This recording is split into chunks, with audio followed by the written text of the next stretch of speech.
Hello friend, જય દ્વારકાધીશ, રાધે રાધે. આજે આપણે બનાવશું સ્વામિનારાયણની જે લાડુડી આવે છે અને મગજની લાડુડી પણ કહીએ કાંઈ તેના માટે મેં અહીંયા ચાળીને જે જાડો કરકરો લોટ આવે છે ચણાનો તે લીધો છે 1 વાટકી, અને આ બીજી વાટકી 2 વાટકી ચણાનો લોટ લીધો છે. અને અહીંયા મેં 3 થી 4 ચમચી દૂધ લીધું છે, અને તેમાં આપણે થોડું 1 ચમચી જેટલું ઘી ઉમેરશું. આવી રીતે મિક્સ કરી લેશું.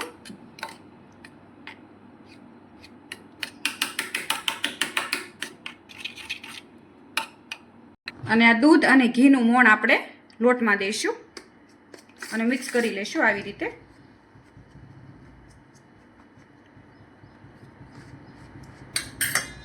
તમે કોઈ દિવસ આવી રીતે મગજની લાડુડી ન બનાવી હોય તો એકવાર બનાવજો, સરસ બનશે અને હાવ સહેલી રીત છે. જો આવી રીતે આપણે મોણ દઈ દેવાનું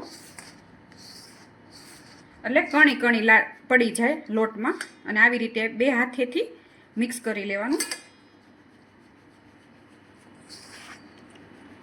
જેમ આપણે મોહનથાળ બનાવતા હોઈએ અને કેમ આપણે તેલનું ને એનું મોણ દઈએ છીએ એવી રીતે આમાં ઘી અને દૂધનું મોણ દેવાનું.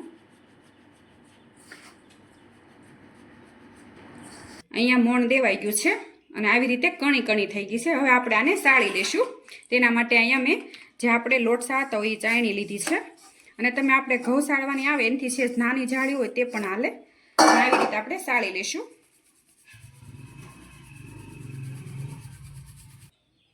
અને જો તમે સાળીને મેં તૈયાર કરી લીધું છે અને એકદમ કણી કણી થઈ છે.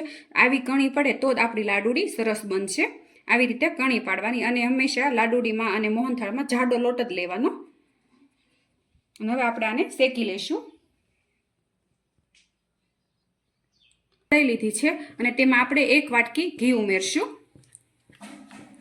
તમે 2 વાટકી લોટ લો તો એની સાથે 1 વાટકી ઘી લેવાનું.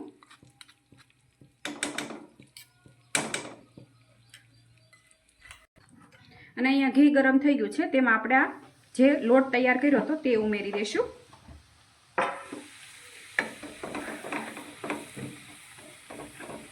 અને મિક્સ કરી લઈશું ઘી સાથે. આમાં વધારે ઘી નથી ઉમેરવાનું, કારણ કે આમાં આપણે બુરું ખાંડ ઉમેરવાની છે.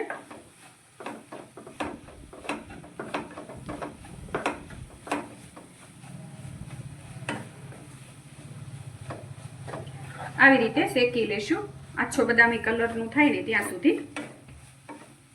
ને ઘી ફૂલવા લાગ્યું છે એટલે સરસ શેકાય છે, અને ધીમા ગેસે શેકવાનું. અને આ લાડુડીમાં ઘીનું માપ હંમેશા સરસ રાખવાનું. અને અહીંયા જો આપણો લોટ શેકાઈ ગયો છે અને કલર એ પણ બદલાઈ ગયો છે. આવી રીતે શેકી લેવાનો, અને સુગંધ આવે એટલે સમજી લેવાનું કે આપણો લોટ શેકાઈ ગયો છે.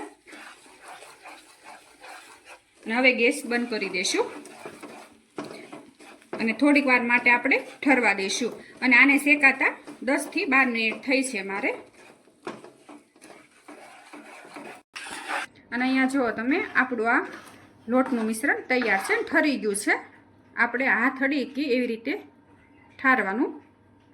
અને હવે તેમાં આપણે આ જે બુરું ખાંડ છે તે 1 વાટકી ઉમેરી દઈશું. અને તમે વધારે ગળ્યું ખાવું હોય તો તમે 1.5 વાટકી પણ લઈ શકો. અને મિક્સ કરી દઈશું. અને જો અહીંયા ખાંડ પણ આપણી બુરું ખાંડ પણ મિક્સ થઈ ગઈ છે. અને હવે તેમાં એલચી ઉમેરી દઈશું. આમાં બીજું કોઈ વસ્તુ નથી ઉમેરવાની. અને જેણે સ્વામિનારાયણની લાડુડી ખાધી હોય એને તો ખબર જ હશે કે કેવી હોય છે સ્વાદમાં. આ એ રીત બનશે. જો તમે આ એક સરખા માપે અને આવી રીતે બનાવશો તો આવી જે સ્વામિનારાયણના મંદિરમાં મળે છે તે રીત બનશે. અને હવે આપણે આની લાડુડી વાળી લઈશું. અને અહીંયા મેં આવી રીતે ચમચી લઈ લીધી છે, તેના માપને આપણે એક સરખી લાડુડી વાળી લઈશું.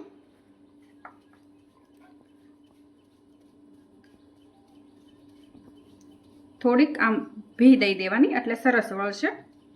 જુઓ તમે.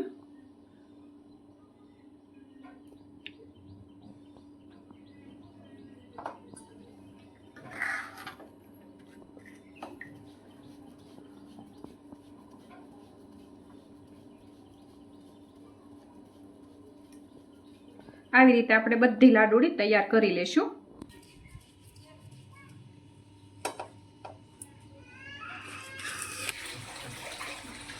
અને અહીંયા તમે જોઈ શકો છો આપણી સ્વામિનારાયણની લાડુળી તૈયાર છે એકદમ સહેલી રીતે. મારી આ લાડુળીની રેસીપી તમને ગમી હોય તો લાઈક કરજો, શેર કરજો અને સબસ્ક્રાઈબ કરજો.